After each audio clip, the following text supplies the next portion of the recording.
김진의 노지구쇼에 오신 여러분 반갑습니다. 김진입니다. 저는 오늘도 이곳 광화문 청계 광장에 나와 있습니다. 수도권의 집단 감염 사례가 심각해지고 있습니다. 특히 구로 콜센터에서 조금 전 확진자가 대거 추가돼서 100명을 넘겼다라는 속보도 들어와 있습니다. 구로 50만 명이 이용하는 신도림역과 구로역이 상당히 가까운 지역이라 대중교통발 집단 감염의 우려까지 나오고 있는 상황입니다. 잠시 후에 전문가와 함께 이 부분 짚어보겠습니다. 저는 비가 오나 눈이 오나 매일 아침 이곳에서 여러분을 기다리겠습니다.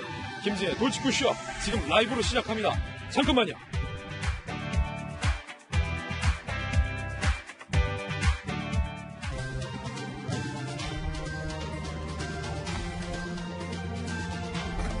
신문 읽어주는 남자입니다. 오늘의 키워드는 잠시 후 말씀드리겠지만 제가 한번 미리 꼽아보자면 콜센터, 대중교통, PC방입니다. 오늘 조간신문 뉴스 함께 하시죠. 먼저 동아일보입니다. 대구 콜센터에서도 43명이 확진자가 나왔습니다. 이제서야 뒷북 방역 지침. 전국에 있는 콜센터가 비상이다. 계속 말씀드리고 있습니다. 구로 콜센터 확진도 신문 기사가 나온 어제 시점만 해도 99명인데 아침 사이에 2명 정도가 더 늘어서 100여 명을 기록하고 있습니다. 방역 사각지대인 고위험 사업장들이 곳곳에 숨어 있다는 겁니다. 정부는 이제서야 예방 가이드라인을 마련하겠다라고 밝혔고요. 박원순 서울시장은 권고 안 따르면 폐쇄 명령을 내리겠다라고 밝히기도 했습니다. 구로 콜센터에서 100명의 확진자가 넘어섰다는 것 다시 한번 말씀드립니다. 다음 신문입니다. 이번엔 경향신문입니다. 이 콜센터 상담사들의 심경은 어떨까요? 경향신문이 잘 취재했는데 이렇게 인터뷰했군요. 매일 불구덩이에 뛰어든다는 느낌으로 출근한다. 왜 아니겠습니까? 기자회견을 했어요. 집단 감염 소식에 올 것이 왔구나라고 생각을 했다라고 인터뷰했습니다. 원청과 정부의 실질적 예방책과 근무 환경 개선을 주문했습니다. 원청사가 방역과 건강권을 책임지라라고 콜센터 노동자들은 어제 기자회견으로 요구를 한 겁니다. 다음 신문입니다. 이번엔 조선일보입니다. 코로나19 사태가 장기화되면서 총선은 어떻게 되느냐라는 것과 관련해서 많은 분들이 걱정하실 겁니다. 선관위도 머리를 싸매고 있는데 일단 러프한 방침은요. 투표소에서 발을 체크한다는 것. 열나면 임시기표소로 이동해서 한다는 것이 큰 방침입니다. 확진자는 집과 병원에서 우편으로 투표를 하고 3월 24일, 28일 사이에 거수투표 신고를 해야 한다는 것. 투표소 관리는 선거 3일 전부터 철저한 방역에 들어간다는 계획입니다. 선거일엔 기표 용구를 주기적으로 소독하겠다. 이 인주와 기표 용구, 도장을 찍는 그 기구 말하는 거죠. 소독하겠다는 거예요. 개표장 관리는 마스크와 장갑 착용 후 개표하겠다. 교직원 등 예비 인력도 확보하겠다라는 방침입니다. 다음 신문입니다. 이번엔 한겨레 신문입니다. 민주당이 추진하겠다라는 비례연합과 관련해서 내용이 상당히 깊어지고 있습니다. 이해찬 대표는 거듭 밀어붙이는 분위기입니다. 그런데 최고위원회의에서 김혜영 민주당 최고위원이 공개적으로 반대 의견을 표명했는데 민주당이 최고위원 회의록에서 반대 의견을 표명한 김혜영 의견을 삭제를 해서 논란이 되고 있습니다. 논란이 되자 조속히 복구하긴 했습니다만 왜 삭제를 했느냐라는 의문에는 여전히 이어지고 있는 겁니다. 오늘 한겨레 신문은 이런 질문을 날렸습니다. 민주당의 지지율이 불변하다고 생각하느냐? 비례연합을 출연시켜도 후보 검증은 누가 하느냐? 여러 당의 후보들이 모여있을 텐데 이런 쌓이는 물음표에 대한 아직 구체적인 답변은 나오지 않고 있는 상황입니다. 여전히 당 내에서 조응천, 박용진, 김혜영, 이른바 소신파 의원 등은 강하게 반대하고 있습니다. 다음 신문입니다. 이번엔 한국일보입니다. 미래통합당 톡 공천과 관련해서 내용이 깊어지고 있습니다. 이런 얘기가 나왔어요. 탄핵 가담한 사람들에게 주홍 글씨를 찍는 건 아니냐. 총선 악재될라 한국일보는 지적하고 있습니다. 김영호 공관위원장은 박근혜 전 대통령에 대한 탄핵 사건에 매듭을 짓겠다라는 것을 결심한 듯 보인다라는 겁니다. 공교롭게도 박 전 대통령 탄핵에 찬성했던 미래통합당 의원들의 공천 결과를 보면 김무성 불출마, 정병국 불출마, 유승민 불출마, 그리고 권성동 컷오프, 김성택 불출마, 김세연 불출마. 공교롭다는 겁니다. 보수 분열 인사들도 이른바 공천에서 배제가 됐다. 탄핵 찬성을 탄압하는 것 아니냐라는 우려도 한국일보는 제기하고 있습니다. 지금까지 신문 읽어주는 남자였습니다. 네, 오늘 아침 저와 함께 등판한 등판 선수 소개하겠습니다. 특히 구로 콜센터에서 100명 넘은 확진자가 나온 것과 관련해서 전문적인 의견 내주실 분 오늘도 모셨습니다. 고려대 약대에서 바이러스 전공하신 김정인 교수님 모셨습니다. 어서 오세요. 그리고 서울시 정무 부시장을 역임한 민주당의 김영주 전 의원님 나오셨습니다. 고시 3관왕 패스 천재 국회의원 출신의 고승덕 의원님 나오셨습니다. 전직 앵커 출신 한양대학교의 장영 교수님 나오셨고요. 대한민국 심리학계의 대부 최창호 박사님 모셨습니다. 모두 어서 오세요. 네, 오늘의 키워드도 3가지 준비했는데 하나씩 살펴보겠습니다. 먼저 첫 번째 키워드는 팬데믹입니다. 결국 WHO가 팬데믹을 선언했습니다. 두 번째 키워드는 뒷북입니다. 콜센터 관련해서 뒷북 조치라는 얘기들 나오고 있습니다.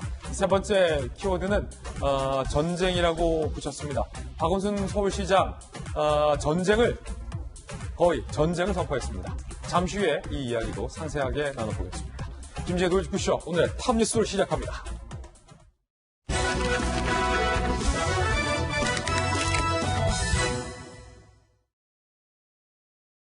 톱뉴스 주제부터 공개합니다. 콜센터, PC방, 그리고 대중교통. 특히 구로역과 신도림역, 수도권에 많게는 50만 명이 매일같이 이용하는 인구 밀집이 높은 주요 교통의 요점 지역입니다. 아주 가까운 곳에서 콜센터에서 100여 명의 확진자가 나온 것을 두고, 그리고 많게는 40km가량 되는 출퇴근 거리를 경기에서 구로, 인천에서 구로, 서울에서 구로 왔다 갔다 했던 사람들을 중심으로 확진자가 나오면서 이 대중교통은 안심할 수 있느냐라는 불안감이 커지고 있습니다. 일단은 코로나19 확진자 현황부터 보고 오늘 저희가 준비한 이야기 이어가겠습니다. 확진자 수는 7,555명, 사망자는 66명이고요. 대구는 5,794, 경북은 1,135, 서울은 193, 경기 175, 부산 98, 경남 84명을 기록하고 있는 상황입니다. 콜센터발 집단 감염 양상도 심각해지고 있습니다. 함께 보시죠. 구로 콜센터 확진자가 100여 명을 넘은 가운데 여의도 증권가를 돌며 녹즙을 배달한 분도 확진자가 나왔어요. 40대 여성이고요. 지난 6일 구로 콜센터 퇴사한 후 하나금융투자, 한국투자증권 등 여의도 사무실을 돌면서 녹즙을 배달했다. 여의도 증권가는 이 때문에 밤새 방역을 했던 일이 있습니다. 40대 여성인 B씨 같은 경우는 증상 발현 후 제주 여행을 다녀왔다라는 이력도 보고가 됐고요. 확진 전 증상 발현 후 제주 여행, 기사식당, 펜션, 해변, 편의점 등을 찾았고요. 승무원, 음식점, 직원, 버스 운전사 등 접촉자는 33명으로 현재 보고가 되고 있습니다. 제주도는 B씨의 동선 따라서 방역을 실시하고 있는 상황입니다. 수도권도 대유행 조짐이 보이는데 특히 열흘 새 2배가 확진자 수가 늘었다는 겁니다. 요 사항은 잠시 후에 이야기 나눠보도록 하겠습니다. 일단 김정희 박사님, 구로 콜센터발 감염자가 100명을 넘어섰다는 것, 그리고 앞으로도 더 많은 확진자가 구로 콜센터 관련해서 나올 수도 있다는 점이 상당히 우려스러운 대목이고, 일단은 무엇보다 버스, 지하철, 이 구로 콜센터 확진자 중 상당수가 특히 구철 1호선, 지하철을 타고 인천에서 구로로, 신도림으로, 경기도에서 신도림으로 이렇게 왔다 갔다 했단 말이죠. 사실은 이 노선을 이용하는 수도권 시민분들이 상당히 많은데 50만 명이에요. 상당히 불안해하고 있습니다. 만약에 지하철을 통해서 코로나 바이러스가 확산된다면 그 결과는 어떤 겁니까? 만약에 지하철이나 이런 대중교통을 통해 가지고 이 감염병이 확산을 하게 되면 이거는 어떻게 보면 제2의 신천지와 같은 결과를 초래할 수 있다 이렇게 판단을 합니다. 왜냐하면 아시는 것처럼 특히 지하철 같은 경우에 그 한 공간에서 굉장히 많은 사람들이 존재를 하고 그 과정에서 이제 어떤 기침이나 이런 걸 했을 때 네. 이 환기 시스템이 돌아가고 있거든요. 지하철 자체에서 이제 그게 더 비말 자체를 부유시키는 효과를 나타낼 수 있습니다. 근데 예. 일단 대부분의 국민들께서 마스크를 착용하시기 때문에 바이러스가 그 입자 하나가 들어왔다고 해서 반드시 질병을 유발하는 건 아닙니다. 특정 숫자가 들어와야 되는데 예. 그래서 마스크가 중요하다는 얘기를 하는 거고요. 그럼에도 불구하고 이제 일부의 승객 같은 경우에는 마스크를 착용 안 하시는 분들도 계십니다. 근데 그런 경우와 그리고 마스크에도 정확하게 얼굴 앞면에 착용이 안 됐을 경우에는 감염이 일어날 수가 있습니다. 그리고 여러 가지 손잡이나 이런 거, 특히 뭐 좌석이나 이런 데를 통해서 또 물리적인 어떤 전파를 일으킬 수가 있거든요. 그래서 굉장히 이런 대중교통, 특히 지하철 같은 경우에는 위험한 전파 양상을 보일 수 있다 이렇게 생각을 하고 있습니다. 어떤 전문가분이 오늘 한 조간신문과 인터뷰에서 이렇게 말씀하셨더라고요. 만약에 지하철의 같은 칸, 특히 출퇴근 시간처럼 사람들이 빽빽한 그 상황에서 확진자가 그 같은 칸에 타고 있고 사람이 많을 때 5, 6 정거장만 같이 가도 감염의 가능성은 매우 커진다. 당연히 감염의 가능성은 매우 높습니다. 그러니까 감염자가 있다라고 그러면 특히 그 과정에서 어떤 기침 등을 했을 경우에는 감염의 가능성이 굉장히 높다라고 볼 수 있습니다. 예, 대여섯 정거장만 같이 가도 감염될 확률은 있다는 겁니까? 예, 근데 다만 이제 감염자가 마스크를 착용했을 때에는 그 가능성은 굉장히 많이 떨어집니다. 그래서 마스크를 감염자든 아니든 간에 반드시 착용을 하라고 하는 이유가 여기 있습니다. 마스크가 제일 중요하다. 예. 마스크가 제일 중요하다. 거듭 말씀드리고 특히 장영 교수님, 이 구로콜센터에서 확진된 분 중에 조금은 안타깝습니다. 뭐냐면 이 녹즙 배달하시는 분 있잖아요. 그러니까 이 개인의 상황을 잘 모르는 상태에서 또 이분들을 비난하는 일각의 아주 그런 목소리도 있어서 상당히 조금은 걱정스러운데 어쨌든 이분 입장에서는 생계였다라는 거잖아요. 그리고 내가 진짜 코로나에 확진됐는지조차도 몰랐다는 거 아닙니까? 그렇죠. 뭐 확진이 된 다음에도 돌아다니면서 전파를 했다라면 비난을 받는 게 일정 부분 맞습니다만 아무 증상도 없고 콜센터에서 확진자가 나왔다는 소식도 모르는 상태에서 예를 들어 저희 중에 확진자가 하나 있는데 돌아다니는 걸 비난할 수는 없는 거잖아요. 만에 하나 예. 모르는 거니까. 그래서 너무 이렇게 확진자를 무슨 범죄자처럼 이렇게 우르르 몰아가는 거는 우리가 다 같이 자제를 해야 될 것 같고 네. 하지만 안타까운 건 안타까운 거죠. 본인이 확진자인지 몰랐다 하더라도 결국은 확진자가 저기 돌아다니는 거니까요. 저분이 콜센터에서 6일까지 일을 하신 걸로 아마 알고 있고 6일날 퇴사를 하고 그 이후에 이제 생계를 위해서 말씀하신 대로 배달을 하신 거예요. 하나금융투자, 한국투자증권 등을 돌면서 녹즙 배달을 했고, 그러니까 물론 이 가운데 저분이 무슨 뭐 기침을 하면서 저 녹즙에 무엇을 튀었을 확률은 적습니다만 그렇더라도 저 녹즙을 받았던 분들 입장에서는 만에 하나 모르는 거니까요. 굉장히 지금 걱정이 될 수밖에 없는 상황이고 지금 이분 한 분의 사례가 아니라 뭐 어떤 확진자는 제주도에 갔다 왔다, 제주도에 다녀온 확진자가 지금 2명이나 이미 지금 뉴스에 보도가 되고 있죠. 그것도 굉장히 며칠 안에 단기간에 갔다 왔기 때문에 확진이 된 상태에서 갔다라고 그러니까 확진된 날짜는 10일이나 11일 이렇게 늦습니다만 6일, 7일, 8일 뭐 이렇게 제주도를 다녀왔다라면 아마도 바이러스가 있는 상태에서 다녀왔을 것이다라는 추정을 할 수 있는 상황이고 그러다 보니까 지금 제주도도 나름 청정 지역이라고 했던 제주도도 2명이나 확진자가 왔다 갔대 역학조사 지금 중이라고는 합니다만 지금 이렇게 전국적으로 집단 감염이라든지 이렇게 전파가 크게 늘고 있는 상황에서 지금 이렇게 역학조사가 의미가 있나 싶을 정도입니다만 잘못 이야기하면 이게 또 불안감을 조성할 수 있으니까 일단은 지금이라도 방역에 조금 더 조치를 취해야 될 것 같고 신천지 문제가 아니잖아요. 종교라든지 이렇게 집단으로 있는 곳에서는 다 같이 경각심을 조금 더 놓치지 말아야 될 시기라는 것. 그러니까 우리가 뭐 안심할 나라다, 뭐 우리나라 뭐 의료 수준이 좋다 이런 거에 지금 안심할 때가 아니라 경각심 오히려 더 강하게 조여야 될 시기인 것 같습니다. 예. PC방에서도 확진자가 나오는 사례가 나왔습니다. 함께 보시죠. 수도권 집단 감염 비상, 열흘새 2배라는 거죠. 100명 넘었고 어제 신규 확진자 242명 중에 수도권이 21%. 이게 대구 경북은 뭔가 주춤주춤하는 분위기인데 오히려 수도권은 계속해서 확진자가 나오고 있다는 겁니다. 이 점이 상당히 중요한데 PC방에서도 첫 확진자가 나왔어요. 동대문구 한 PC방. 같은 시간대 머무른 4명이 확진이 됐습니다. 집단 이용 시설을 중심으로 3차 충격이 본격화될 것이라는 우려가 나오고 있고요. 이미 2월 말부터 증상이 있었다라는 얘기도 나오고 있습니다. 마포구에 사는 직원 2월 28일 인후통 증상을 보였다. 양천구에 사는 직원은 2월 29일 증상이 발현됐다. 8일 확진된 노원구 거주자보다 앞서서 이런 증상들이 나왔기 때문에 동료들이 사실상 장기간 감염에 노출됐던 건 아니냐. 콜센터 얘기잖아요.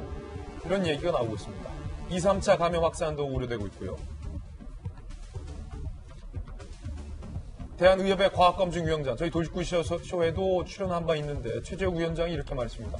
이제 발생한 게 아니라 이제 발견한 거다. 신천지와 TK의 치우친 조사에 나서다 가장 위험한 뇌관 방어에 실기한 듯하다라고 따끔한 얘기까지 한 상황입니다. 김정희 교수님, 사실은 PC방 노래방 위험하다 몇 번 경고 저희도 했었는데 일단은 PC방에서 4명의 확진자가 나왔다는 것. 그리고 구로콜센터 같은 경우는 이제서야 뭔가 나온 게 아니라 증상이 한참 전부터 있었네요.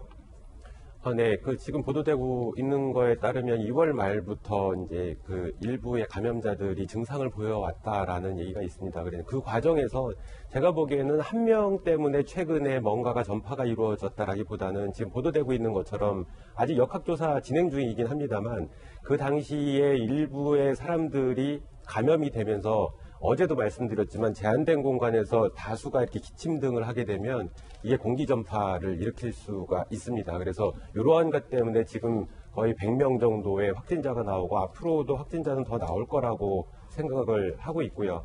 그리고 비단 이제 구로 콜센터뿐만 아니라 전국, 그러니까 대구에서도 콜센터에서 지금 나오고 있거든요. 예. 그래서 이렇게 이른바 방역 사각지대라고 하는 개념이, 그러니까 지난번에 동전 노래방이나 PC방 같은 것들이 언급이 됐거든요. 이제 그 당시에 원래 이런 부분에서 어떤 돌발 변수가 발생할 수 있겠구나라는 거를 생각하고 미리 점검을 하고 방역 조치를 취했어야 되는데 이런 부분이 자꾸 한 박자씩 늦는 거 아닌가 이런 생각이 들고 지금이라도, 그러니까 늦었을 때가 가장 빠른 겁니다. 그래서 지금이라도 이런 방역 사각지대가 어떤 것이 있는지 요인들을 점검을 해서 사전 방역 조치를 실시를 해야 되는 거 아닌가 생각을 합니다. 그리고 비단 제가 이제 KTX를 타면 KTX 안에 손소독제가 없어요. 그러니까 그래요? 아직도? 네, 그러니까 물론 대부분의 승객들이 마스크를 착용하시는데 그 안에서 뭐 물이나 아니면 다과 같은 게 있거든요. 그러니까 예. 그리고 개인적으로 준비하는 어떤 음식물 같은 거를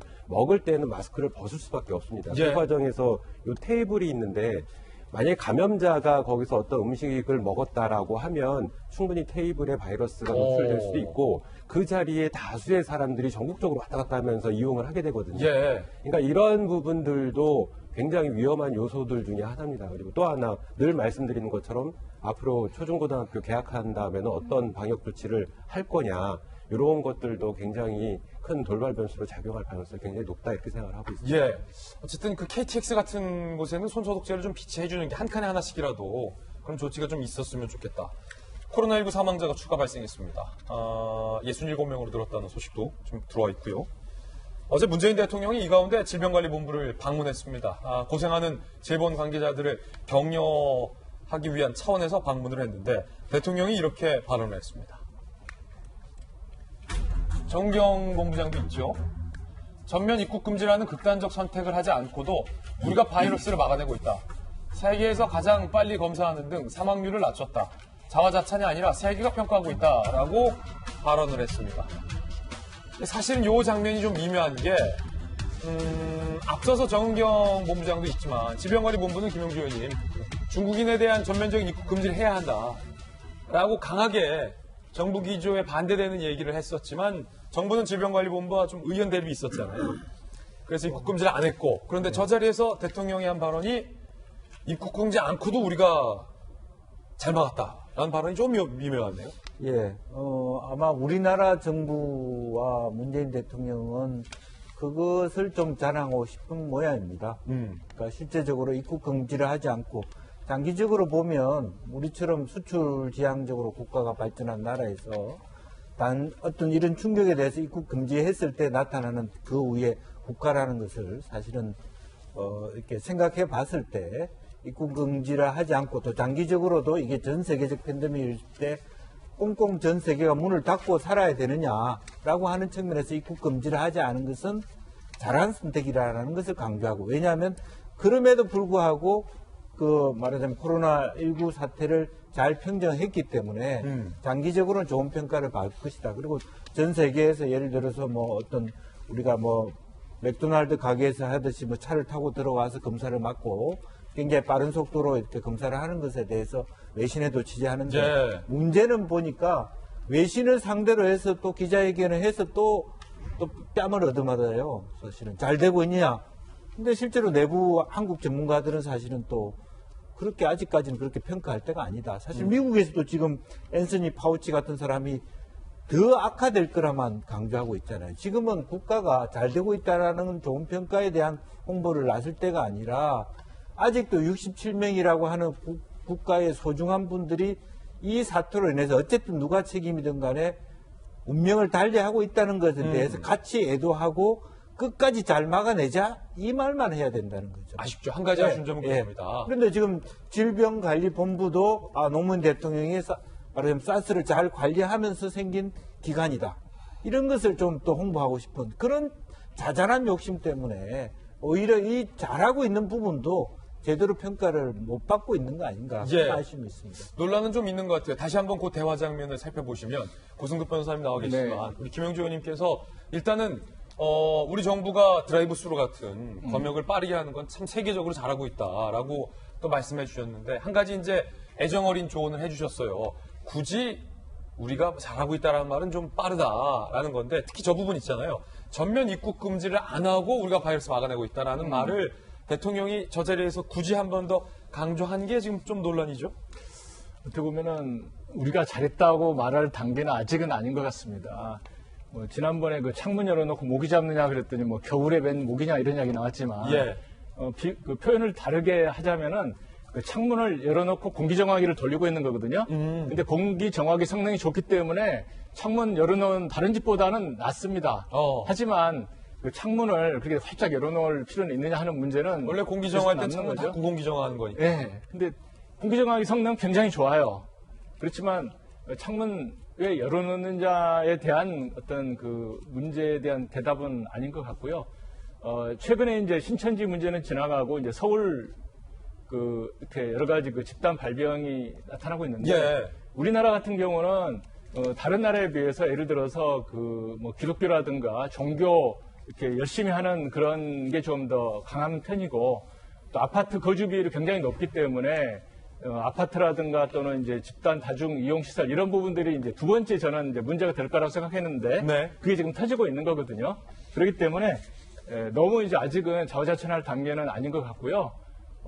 이번에 지금 그 구로 콜센터 이런 부분들이 사실은 이제 신천지 때문에 대구가 먼저 터졌지만 인구 밀집형 그 생활 공간으로 보면 이 수도권 특히 그 서울이 더 크게 터지는 게 인구 비율상 맞거든요. 그렇기 때문에 너무 정부도 이제 안심하지 마시고 계속 방역하는데 국민과 함께 노력했으면 좋겠습니다. 예, 첫 번째 소식 전해드렸습니다. 이번엔 저희가 준비한 두 번째 이슈를 소개합니다.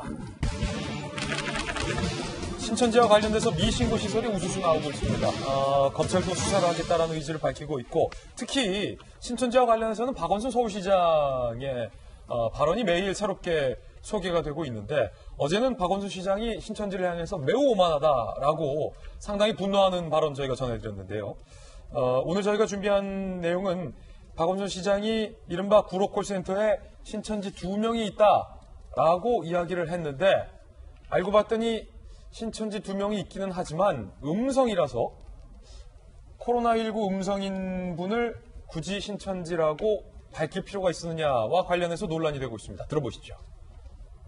콜센터에 한 2명 정도의 신천지교 이 교인들이 있는 것이 확인이 됐습니다. 아, 잠깐만요. 네네. 구로콜센터 직원 중에 2명이요?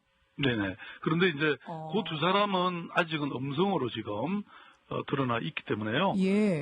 좀 더 조사를 저희들이 해봐야 됩니다. 네, 어디로부터 감염이 되고 그렇죠. 누구로부터 됐는지가 중요하기 때문에. 자, 음성인데 굳이 신천지 교인이 2명 있다라는 사실을 왜 밝혔느냐와 관련해서 논란이 되고 있다는 겁니다. 신천지 신도 5명이 모두 음성이다. 첫 확진자는 신천지 대구와는 무관하다라는 게 현재까지 알려진 내용입니다. 그런데 굳이 서울시 안팎에서는 인권 변호사라는 경력이 무색하게 신천지 때리기 앞장선다라는 다소 비판적인 의견도 나오고 있고요. 특히 미래통합당의 이준석 최고는 감염이 안 된 신천지 신도를 굳이 왜 공개하느냐. 서울시장이 책임져야 할 집단 감염 영역을 신천지에 떠넘길 준비를 시작하고 있다는 얘기다라고 다소 비판적으로 이야기를 했습니다. 최청화 박사님께서 보시기에는 어떻습니까? 일단은 오해의 소지가 있는 거죠. 그게 뭐 양성으로다가 나왔다거나 아니면 좀 경로를 파악해서 신천지 교인이 예를 들어서 감염원이 됐다면 저런 걸 밝힐 필요가 있지만은 자칫 지금 이제 국면에서 감염병과 코로나19와 관련돼서 약간 종교적인 측면에 희생양화하는 듯한 몇몇의 발언들이 지금 문제가 되고 있잖아요. 예. 물론 박원순 시장도 굉장히 노력을 하고 있고 대통령도 노력을 하고 있고 그럼요. 다 노력을 하고 있죠. 네. 근데 이제 그 원인을 어디에다가 전가시키려고 하는 듯한 오해를 살 수 있는 저런 것은 굳이 안 해도 된다. 왜냐하면 본인이 시정을 이끌고 뭐 또 향후에 뭐 정치적 꿈도 가지고 계신 분이 누군가를 희생시키면서 나를 보호한다고 비춰진다면 그것은 박원순 시장에게 결국은 마이너스적으로 작용할 수 있기 때문에 저는 정치적인 측면에서 저런 발언은 적절치 못했다. 그 부분 제가 조금 박원순 시장을 옹호한다기보다 해명을 좀 해드려야 될 것 같아요. 제가 저걸 예. 지금 들었는데 박원순 시장이 굳이 음성이 신천지 환자를 막 이렇게 확대시켜가지고 여기 신천지 몇 명이다 이런 의미는 아니었었고요. 워낙 신천지 발 확진자가 많다 보니까 이제 진행자가 질문을 했어요. 혹시 거기도 시작이 누구였을까? 신천지 없습니까라고 했더니 이미 조사를 마쳤는데 그렇지 않은데 명단과 바로 대조해봤는데 2명이 있더라. 이런 취지에서 신천지가 2명인데 음성이더라라는 얘기까지 박원순 시장이 그 자리에서 했어요. 예. 그러니까 아마 그 2명이라는 것 자체는 박원순 시장이 막 신천지로 몰아가려고 한 건 아닌데 제가 다 들어서 느낌은 문제는 거기서 끝났으면 되는데 하지만 그러니까 진행자가 물론 기독교 방송이기도 하니까 그 2명이 얼마나 포교를 했을지도 모르고 그 안에 2명이라는 건 명단에 있는 사람이 좀 더 확인해봐야 되나 이런 이제 뉘앙스로 이야기를 했고 그러다 보니까 박원순 시장도 조금 조사해보겠다고 했는데 전 여기서 포인트는 뭐냐면 그동안 박원순 서울시장이 어떻게 행동을 해왔길래 저렇게 그냥 꺼리가 안 되는 이야기도 사람들이 붙잡아서 신천지로 몰아가려는 거 아니냐 이렇게 해석이 되고 있는 것 자체가 전 사실은 오해를 그동안에 그렇죠. 그동안에 박원순 서울시장의 행위가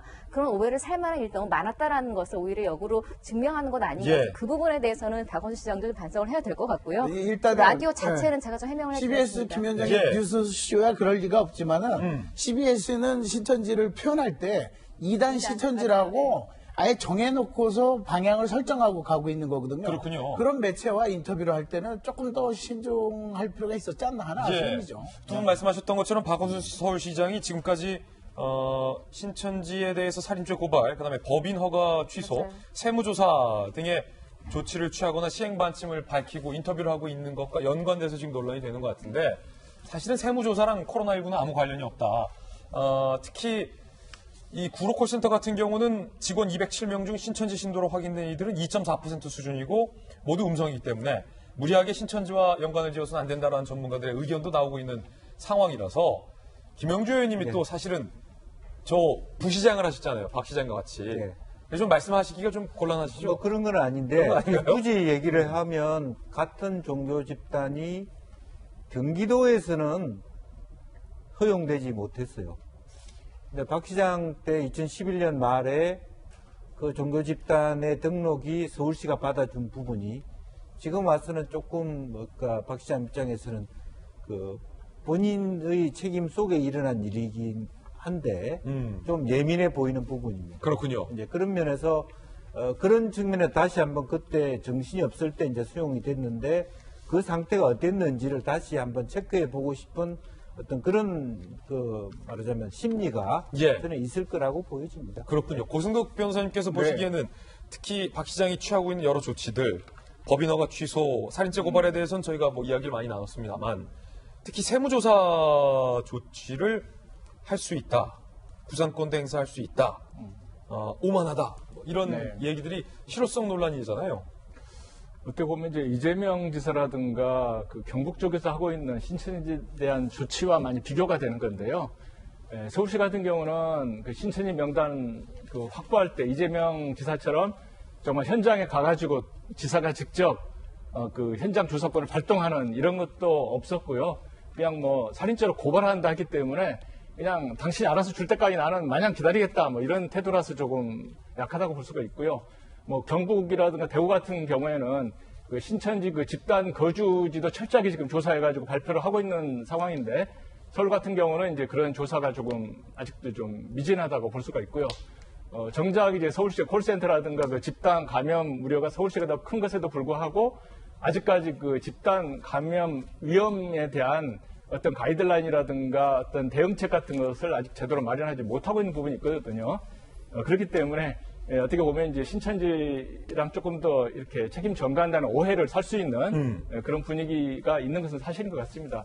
대구에만요, 신천지 이 신도들의 집단 거주 지역이 64곳이 있다라는 얘기도 오늘 소개가 되고 있습니다. 이렇게나 많습니까? 대구시에 따르면 요즘 권영진 시장 참 고생하는데 대구 내의 신천지 교인이 10명 이상 거주하는 주거단지가 64곳이나 된다. 왜냐면 요거는 그 구로콜센터 뭐 신천지 서울시 논란과는 별도로 대구 신천지교회에서 사실은 코로나19 확산 정도가 심각했기 때문에 이거는 상당히 체크해볼 중요할 부분이라는 거예요. 64곳이다. 대구 남구의 대명 복개로, 도촌길 일대 등 7곳의 빌라 원룸이 집단 거주시설로 추정된다. 대구시는 밝혔고요. 7곳을 제외하면 나머지는 대부분이 500에서 1000세대 이상 주거단지에 가족 단위로 사는 신천지 신도들이다. 라고 얘기가 나오고 있어요. 대구 신규 확진자 대다수 주거 밀집지, 즉 남구에서 발생을 했다는 점도 묘하게 겹칩니다. 남구 지역 총 222명의 확진자 중 204명이 신천지다. 대구시는 남구 일대를 특별관리구역으로 설정을 했습니다. 김정희 교수님 나와 계시지만 특히 64곳이나 신천지 어떤 집단 거주 지역이 있다는 것은 신천지 신도가 확진자로 걸린다, 감염된다라는 사실보다 사실은 더 저희가 걱정하는 게 신천지를 넘어서 일반 대구 시민들까지 지금 확진이 되고 있는 양상이 커지고 있다는 거잖아요. 이 집단 지역이 그만큼 많다는 것은 그 집단지 주변에 있는 대구 시민들도 위험하다는 겁니까? 일단 그 일반 거주하시는 분들은 물론 위험성에 노출될 가능성은 있습니다만 그래도 일단 그 신천지 교인들이 옆에 있다라는 것 자체로는 감염될 가능성은 그렇게 높지는 않습니다. 네. 그러니까 지금 과거에 대구 한마음 아파트 같은 경우에는 집단 거주를 하면서 그 내에서 소규모의 모임들을 계속 진행을 해왔던 걸로 파악이 되고 있고, 이런 과정이 실제로 다수의 사람들이 확진되는 결과를 초래를 했는데, 지금 집단 거주, 그러니까 신천지 교인의 집단 거주 지역이 64곳이다. 근데 그 내에서 교류가 없었으면 상관이 없는데 만약에 소규모의 어떤 그 모임이나 이런 것들을 진행을 했다라고 그러면 그 교인들 내에서는 집단 발생이 일어날 수가 있습니다. 예. 다만 옆에 거주하는 이웃인 경우에는 감염의 우려는 물론 있습니다만 크게 있지는 않고요. 예. 특히나 감염의 가장 취약한 부분이 현재 대부분의 전국에 있는 아파트들은 이제 공동 시설들은 다 폐쇄를 했습니다. 그래서 예. 운동 시설이나 이런 것들은 현재 이용을 하고 있지 않고요. 맞아요. 유일하게 감염의 경로로 위험성이 있는 게 엘리베이터거든요. 엘리베이터에는 대부분이 다 손소독제가 비치가 돼 있습니다. 예. 근데 물론 엘리베이터 버튼이나 이런 거를 통해서 감염 전파의 우려는 있습니다만 실제로 가장 중요한 것은 엘리베이터 내에서 마스크를 착용을 하시는 거고, 거듭 마스크. 예, 그리고 그 그러니까 아파트를 관리하시는 분들이 주기적으로 자꾸 소독을 해주셔야만 이 엘리베이터를 통한 어떤 매개 전파가 차단이 되지 않을까 이렇게 생각을 합니다. 그래서 어쨌든 결론적으로는 옆집에 신천지 교인이 산다라고 해서 예. 나한테 감염의 우려가 높다 이렇게 판단하실 건 아니고요. 일상생활적인 예방수칙을 준수를 하시면 감염의 위험성은 그렇게 높지는 않다 이렇게 판단을 하고 있습니다. 특히나 김영주 의원님, 사실은 오늘 0시를 기점으로 신천지 대구 교인 5,647명이 네. 음성 판정을 받았고 격리가 해제된다. 아까 전체 신천지 교인의 54%가량이 격리가 해제된다 라는 소식이 나오고 있고, 주변에 사는 주민들은 음성이라고는 하지만 또 음성적인 어떤 그런 모임, 소규모 모임을 하지 않겠느냐라고 또 걱정하는 기류도 좀 있는 것 같고요. 그렇습니다. 이제 실제적으로 음성이었던 분이 양성이 되는 경우도 있고 그러기 때문에 또 그렇습니다. 여전히 아까 대구 남구 얘기했습니다. 이거는 청도, 그다음에 경산, 대구 남부 이게 연결되는 지점이 하나 있거든요. 이제 그런 것처럼 최근에 제가 살펴본 어플리케이션에는 이 본인과 확진자의 동선을 일주일간 파악해주는 그런 어플리케이션이 있습니다. 예. 리빈이라고 하는 어플리케이션, 뭐 특정 이름을 얘기해서 그런데 그런 것들을 빨리 도입할 필요가 있습니다. 그러면 뭐가 좋으냐 하면 지금 있다 없다가 중요한 게 일주일 동안 이 사람이 어디를 돌아다녔냐라고 하는 부분이 있기 때문에 가령 그런 한 5,000명 정도에게는 그런 어플리케이션을 깔아주는 게 좋을 것 같고요. 네. 전체 동선이 만약 그분 중에 한 분이 또 다시 양성 판정이 됐을 때 그분이 어떻게 접촉했는가 기록이 다 남는. 왜냐면 데이터로 오늘부터 또 남겼기 격리 해제된다고 해서 불안한 분들이 있으니까. 네. 서로 간에 좋고 그분들과 나의 관계, 내가 얼마나 가까이 있는가도 알 수 있는 부분이 있기 때문에 지금 다만 이제 그런 어플리케이션이 사실은 이상하게 뭐 기부를 받는다든지 잘못된 어플리케이션이 돌아다니기 때문에 우리를 헷갈리게 하는데 예. 조금 더 그런 것과 관련 없는 정평이 있는 어떤 어플리케이션을 이와 같은 정부와 사업단으로부터 받아서 까는 게 좋겠다라는 생각이 들고요. 아까 그 얘기와 관련해서는 대구 남구 관련해서는 서울의 경우에는 사실은 과천과 이어지는 4호선에서 사당, 동작, 서초 이 지역에 대한 말해 집단 거주 가능성이 저는 연동해서 볼 수 있다라는 측면에서 다시 한번 서울시도 살펴봐야 된다 생각입니다. 예, 사실은 저희 돌직구쇼 시청자분들을 위해서 어떤 구체적인 어떤 그런 정보까지 또 미리 조사해 주셔서 감사드립니다. 얼마 전에 이번 코로나 사태를 이건 대구 사태다. 이건 신천지 사태다. 중국의 원인이 아니다. 라는 식으로 발언해서 크게 물의를 빚은 바 있는 김어준 씨의 발언도 소개를 해드렸습니다. 그런데 똑같은 표현이 홍남기 경제부총리가 발언해서 논란이 되고 있습니다. 대구 사태라고 이야기했습니다. 들어보시죠. 갑자기 후원 개량 사태가 풀리니까 피해자들은 할 수가 없는 상태에 이르는 겁니다. 2월 19일 대구 사태 직전하고 직후에 신천지 사태 직전에서 직후에 대구 사태 직전하고 직후에 방금 답변하시는 과정에 대구 사태라는 발언을 하셨는데 대구 사태라는 말을 공식적으로 쓰고 있습니다. 신천지 아닙니다. 그 직후에 신천지 사태라고 다시 정정을 해드렸습니다. 평소에 대구 사태라는 발언을 하고 계십니까? 아닙니다. 한 번도 없습니다. 평소에도 늘 대구 사태라고 발언하다가 대구 사태라는 말을 하면 여기서는 곤란하겠구나 해서 신천지 사태라고 정정한 것 아닌가요? 아닙니다. 의원님 한 번도 저 위원장님 쓴 적이 없습니다. 최창호 박사님, 홍남기 경제부총리가 그냥 단순 말실수한 거겠죠? 단순 말 실수라고 하는 게 좋겠죠. 예. 근데 한 번도 안 썼다고 했는데 30분 전에 또 한 번 썼거든요. 아, 그랬습니까? 네. 근데 이제 물론 대구 사태도 아니고 이건 신천지 사태도 아니에요. 그렇게 규정할 수 있는 게 아니고 지금은 이제 팬데믹 현상이라고 결국 세계보건기구에서 발표를 했기 때문에 지금은 조금 다른 우리 김 교수님도 나와 계시지만 정부도 그렇고 방역당국도 지금까지와는 또 다른 스탠스를 취해야 될 때가 온 거죠. 예를 들어 지금 팬데믹은 2개 대륙 이상, 지금 전 세계로 110개국 이상에서 이런 현상이 나타나니까 이제 해외에서 들어오는 외국인, 우리가 나가는 내국인에 대해서도 그렇고 또 이제 저렇게 신천지 사태라고 규정을 하는 것 자체도 표현을 바꿔야 될 때가 된 거고 거기에 대해서 이제 고민을 해서 이것은 우리나라 특정 지역의 특정 종교의 문제가 아니거든요. 이건 세계적인 문제이기 때문에 그럼요. 거기에 따른 명칭 변경을 해야 되고 저런 게 이제 무의식적으로 나타나는 것은 결국은 심리학적으로 분석하기까지는 그렇지만 착오행위에 의해서 나타날 수가 있고 거기에 대해서 이제 김재원 의원 같은 경우 집요하게 물고 늘어졌는데 지금 저기서는 말 표현이 중요한 것이 아니고 전체 정책적인 측면 그리고 대응적인 측면에 대해서 이야기를 해야 되는데 우리가 자꾸 방송도 하다 보면 그렇고 정치 저런 걸 하다 보면 지역적인 데 자꾸 빠지게 되는데 지금은 이제 세계적인 그림을 가지고 접근해야 될 때로 맞습니다. 전환해야죠. 예, 물론 고승덕 의원님, 네. 홍남기 경제부총리의 이제 발언을 들어보면 앞서 방송인 김모 씨가 했던 발언의 어떤 그 뉘앙스와는 좀 뉘앙스적인 차이가 분명히 있기는 합니다. 네. 앞서서 논란이 됐던 그 방송인 같은 경우에는 수치까지 얘기하면서 이거는 중국 문제가 아니라 대구의 문제다라는 뉘앙스로 해서 대구 주민뿐만 아니라 전 국민이 사실은 많이 논란의 대상으로 삼아왔는데 그럼에도 불구하고 홍남기 경제부총리는 사실 정부의 고위 관료잖아요. 그런데 이 대구 사태라는 용어가 갖고 있는 어떤 부정적인 뉘앙스 그리고 자꾸 이 문제를 대구 지역에 국한되어 있는 어떤 문제 마치 이 원인의 탓을 대구 시민들에게 전가하려는 듯 오해를 유발할 수 있는 표현을 굳이 경제부총리가 쓸 이유는 없다는 거죠. 분명히 이제 말을 잘못하신 건 맞죠. 근데 아까 이제 영상을 보게 되면 대구 사태라고 하다가 바로 신천지 사태라고 말을 바꾸려고 하는 그런 모습은 보입니다. 네. 그래서 저는 이제 말 실수라고 좀 되도록이면 보고 싶고요.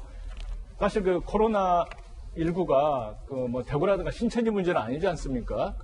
중국 우한에서 이제 터진 건데 WHO만 하더라도 사무총장이 그 중국의 도움을 받아가지고 사무총장이 됐다고 다들 알려져 있잖아요. 그러다 보니까 1918년도 독감은 스페인 독감이라고 지금까지 남아 있습니다. 예. 확실한 그 브랜드가 있어요, 스페인. 근데 이번에는 이제 우한 코로나라고 해서 우한을 찍었더니 WHO에서 바로 정정을 한 거예요. 다시 말하면 그 원천 발생지를 흐리게 하기 위해서 코로나19로 저는 이제 이름을 바꿨다 저는 그 어떤 약간 그런 의심을 해보는 차원인데. 네. 그렇지만 역시 이제 어디까지나 중국에서 시작이 돼가지고 퍼진 거기 때문에 뭐 대구 사태, 신천지 사태는 그 본질하고는 상관이 없는 것으로 보여집니다. 예. 사실은 정부에서 우한 폐렴이라고 부르지 말라고 그렇게 강조해 놓고서 정부 관료들이 대구 사태 이런 말 이렇게 쉽게 하면 그 실수도 더 이상 반복되면 용납이 네, 안 된다라는 말씀. 그런 걱정도 좀 해봅니다. 이번엔 저희가 준비한 세 번째 이슈를 소개합니다. 총선이 얼마 남지 않았고 상당히 총선은 중요하기 때문에 코로나19 때문에 총선이 잊혀져서는 안 된다는 취지로 저희가 오늘도 또 총선 소식 준비를 했습니다. 이게 결국은 우리가 찍는 표의 주권은 국민에게 있는 겁니다. 정치인들에 있는 게 아닙니다.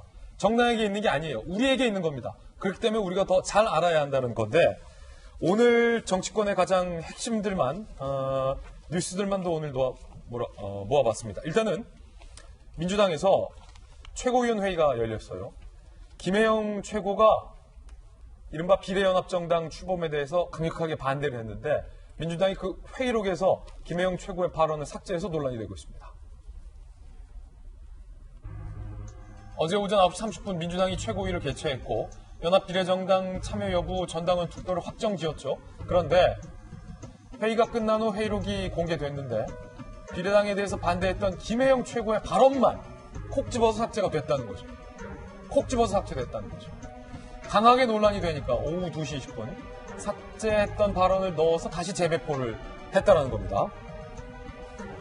민주당 관계자는 실무자가 김혜영 최고위원이 자꾸 개인적 의견이라 하니까 자기가 개인적 의견을 하니까 우리가 회의록에서 뺐지. 단순 실수, 단순 착오라고 해명을 했습니다. 정치권에서는 하지만 그게 단순 실수냐? 당 지도부 방침과 맞지 않고 또 알려주면 괜히 곤란하니까 슬쩍 살짝 없던 일로 덮으려고 뺀 거 아니냐라는 의심의 목소리도 지금 정치권에서 나오고 있는 상황입니다. 김혜영 최고의 목소리도 한번 들어보시죠.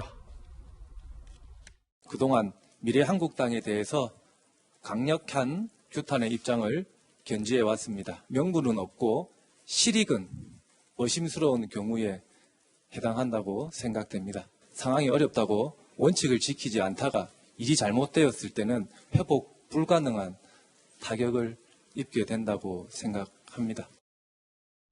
지금 들어보셨지만 김영주 의원님 또 당에도 계셨으니까 곤란할 수도 있겠습니다만 이걸 왜 뺍니까? 이게 개인적 의견입니까? 왜 빼요 이걸? 저는 아예 저 발언에 대해서 최고위원을 열 때 미리 사전에 공개하기 전에 의견들을 물어봤어야 된다고 봅니다. 굉장히 미묘하고 전당원 투표에 붙일 정도면 의총을 해야 되고 그러면 그때 가서 만약 전당원들이 그럼 비례당 하자 그러면 또 최고위원회에서 엇박자 내는 거잖아요. 그럼 사전에 어차피 최고위원회라고 하는 건 각자가 맡아서 발언할 게 정해져 있는 거고 그런 의견이 있다 그러면 저 자리가 아닌 개인 자리에서 해야 되는 게 저는 맞다고 생각하고 그런 컨트롤이 안 된 상태에서 저 발언했으면 속기록에 빼면 안 돼요. 그 두 가지의 문제입니다. 발언을 했으면 빼면 안 되고 사전에 그런 논의의 발언이 있으면 그 자리가 적절하지 않으니까 발언하지 말아달라고 당내에서 정리하는 게 저는 맞다. 그런 면에서 좀 아쉽다는 생각이 듭니다. 사전에 정리 못하고 발언이 나왔으면 그건 회의록에서 빼면 안 된다. 그렇죠. 특히나 이번 비례당 반대 발언을 뺀 것은 조금 더 한층 더 심도 있는 의미가 있어요. 뭐냐면 몇 개도 또 같이 빠졌으면 뭐라고 안 하는데 그것만 콕 집어서 빠졌다는 거니까. 하나 더 제가 지적할 건 저 최고위가 왜 열렸어요? 왜 열렸냐? 원래는 지난 8일에 이미 전당원 투표를 하기로 결정이 돼서 우리가 9일날 아침에만 해도 저거 전당원 투표를 한다는 데 대한 이야기를 했죠. 근데 그날 오후에 월요일 오후에 바뀌었어요. 최고위를 한 번 더 열어서 의견 수렴 한번 거친 다음에 그 다음에 결정하겠다. 왜? 최고위원들 중에 반대 목소리를 내는 사람들이 있고 몇 명, 김혜영 의원뿐만 아니라 우리 돌직구 출연한 의원들도 있고 그래서 원래 전당원 투표를 하기로 결정됐던 걸 반대 의견이 있으니 한 번 더 최고위를 거쳐서 결정하겠다라고 해서 열린 게 이 최고위원회 회의예요. 사실 저거는 반대 의견이 있으면 들어보겠다라는 건데 저기서 저 반대 의견을 삭제했다라는 건 사실은 굉장히 어떤 의도가 그러니까 정말 저 반대 의견 경청하겠다고 모인 자리에서 저걸 뺐다라는 건 사실은 더 큰 전 의미가 있다고 보거든요. 우리 최고위 한 번 더 열었어.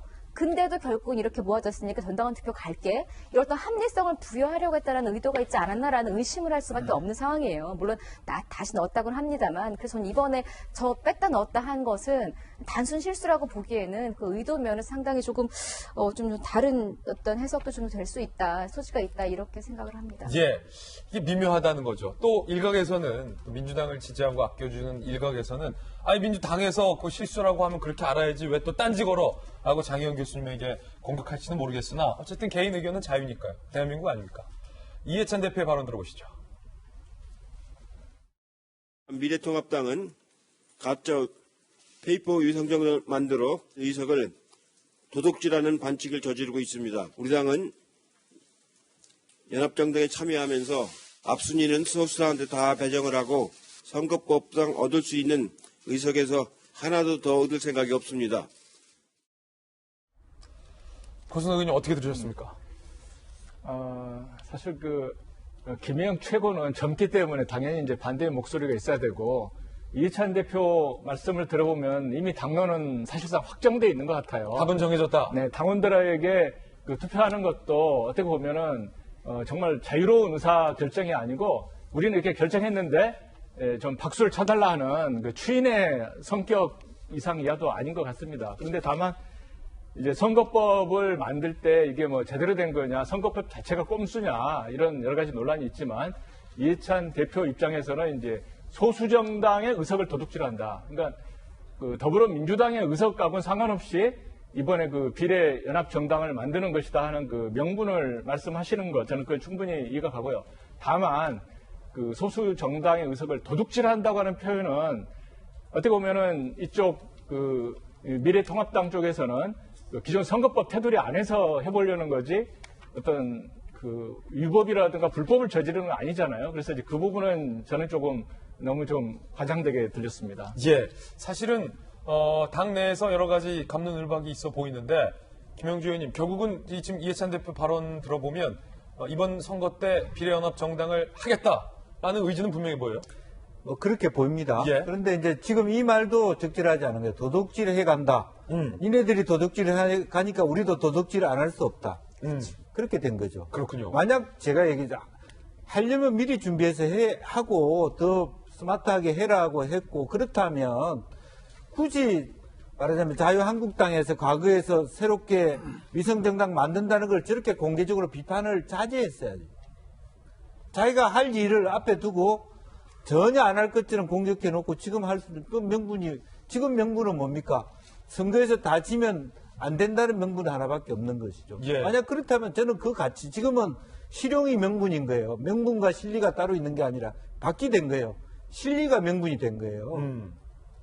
그런 예견된 모습이었다면 처음부터 그러면 야 우리가 할 수 있으니까 말 조심해라 그렇게 했어야 되지 않느냐 하는 거죠. 예.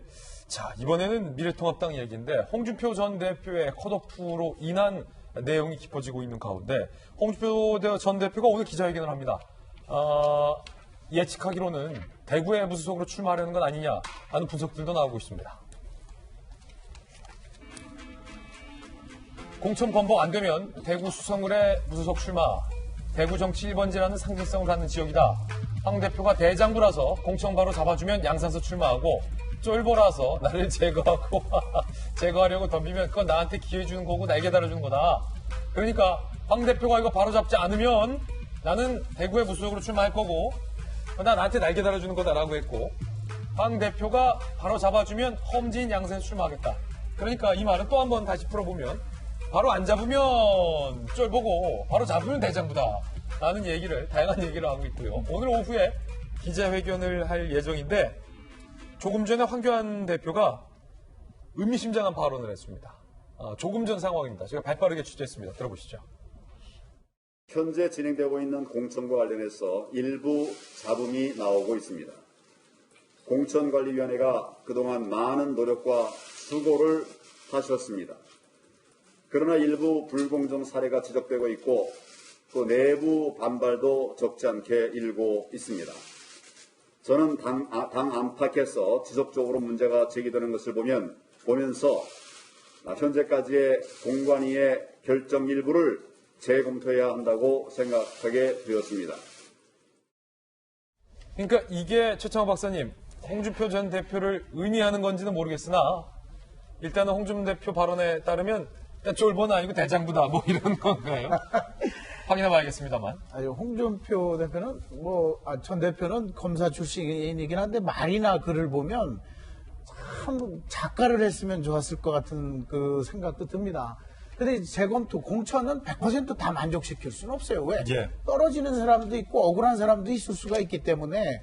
근데 이제 누구 한 사람을 위해서 재검토가 아니고 전체적으로 지금 황교안 대표의 입김이 전혀 좀 안 먹혀들었다라고밖에 해석할 수가 없고 김영호 공천위원장 같은 경우가 자기 나름의 소신을 갖고 했는데 그 소신이 황교안 대표는 배려하지 않고 안중에 없고 김영호 공관위원장 위주로 다 됐다는 것에 대한 재검토를 이야기한 것 같고 예. 거기에 이제 홍준표 전 대표가 끼어 있을 수가 있죠.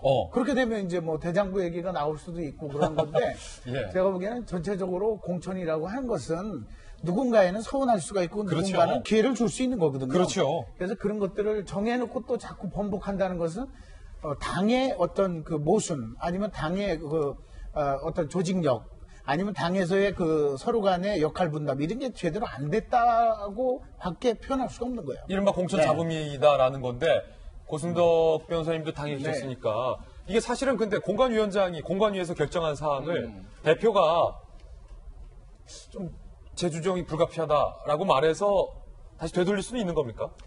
예컨대 홍 대표를 컷오프했다가 대표의 지시로 다시 부활 이게 가능한 겁니까?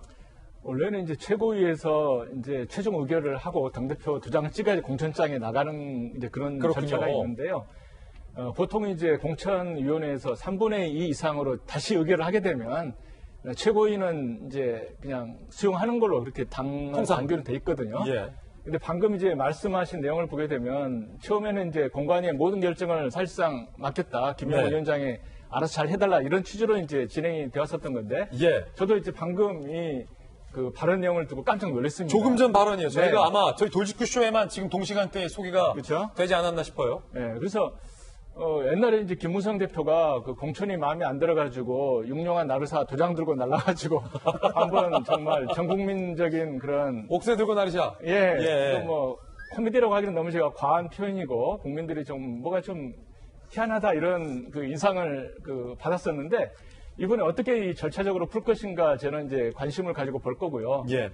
다만 이제 홍준표 대표 발언과 지금 이제 황교안 대표 발언을 같이 맞물려 놓으니까 마치 그 황 대표가 그 홍준표 대표 건도 여기에 포함돼서 다시 할 것처럼 생각할 사람이 조금 있겠지만 예. 제가 볼 때는 그거보다는 그 지금 이제 김종인 대표 영입을 할 때 뭐 언론에서 보도한 것처럼 그 김영호 위원장이 개인적으로 심어놓은 몇 사람이 있는 것 같다. 아무래도 이 사람은 그 깜이 아닌데 이 부분을 바꿔야지 들어오겠다고 약간 이제 깔아놓은 그 보도가 있거든요.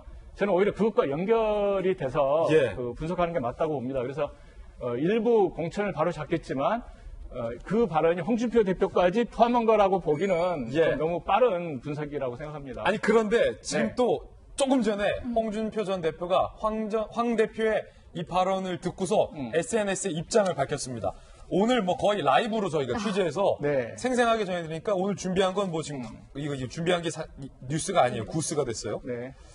홍준표 전 대표가 이렇게 얘기했어요. 오늘 최고위에서 황 대표가 일부 공천 문제의 잘못을 시정해야 한다는 것을 발언했다. 황 대표가 김영호의 막천을 이번 주말까지 바로 잡으려면 김영호를 파면하라. 그러니까 더 나아가서 네. 지금 홍 전 대표가 공천을 조정하라라고 요구했잖아요. 황 대표가 사실상 공천 재조정해라라고 발언하니까 조금 전에 홍 전 대표가 그럼 김영호를 파면하라 라고까지 한 발 더 떠서 요구하면서 이렇게 했어요. 그런데 황 대표가 김영호 공관위원장을 파면할 가능성은 제로기 때문에 나는 머뭇거릴 시간이 없어 내 길로 간다. 이게 뭡니까? 결국은 자기는 그냥 뭐 정해진 대로 할 거다. 이거 아닙니까? 결국에는 저는 한교안 대표가 지금 저 말씀은 잘못했다고 봅니다. 예. 그런 의중만 갖고 있어야지 미리 제 얘기를 하면 또 한 번 바보가 되잖아요. 홍 전 대표는 결국은 황 대표가 조정을 하든 말든 예. 자기 길로 간다. 이렇게 바로 이렇게 나오잖아요. 예. 그러니까 말을 안 하고 행동을 바로 해야 돼요. 정치권은.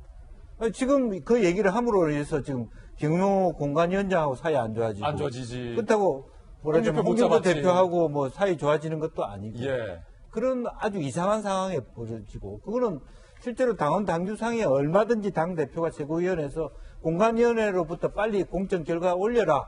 그래 놓고 와서 안 되는 거 리젝트 시켜버리면 되는 문제예요.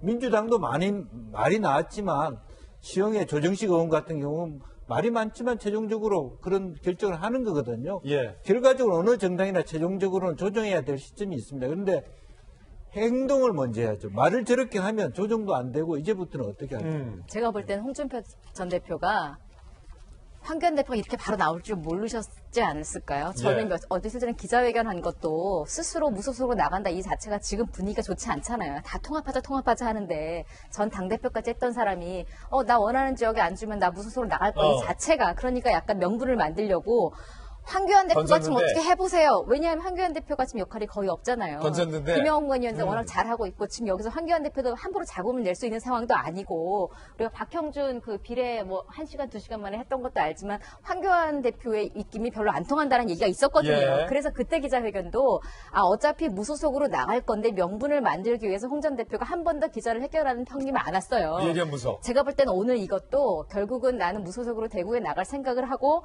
황 대표 쫄보 아니면 이렇게 뭐 대장부이면 이렇게라고 했는데 황 대표가 즉각 반응을 하니까 저는 홍 전 대표가 얼른 하지만 시간이 없으니까 나는 내 길대로 간다라고 저는 말씀을 죄송합니다. 웃을 일은 아닌데 지금 홍준표 전 대표가 너무 즉각적인 반응을 냈고 지금 김진 앵커가 말한 대로 앞에 쭉 봐서는 홍준표 전 대표 의도대로 황교안 대표가 타답을 한 건가라고 생각을 했는데 뒤에 가서는 난 내 길로 간다라는 답은 거 정해져 있어요. 여기도 답은 사실은 정해져 있어요. 본인의 시나리오를 쭉 가고 있었는데 갑자기 황교안 대표가 딱 끼어들면서 당황하셨나 저는 살짝 그런 의도도 좀 저는 읽힙니다. 지금 이렇게 되면 이제 황 대표 입장이 사실 무한해졌잖아요. 황 대표 측에서는 이렇게 나올 가능성이 큽니다.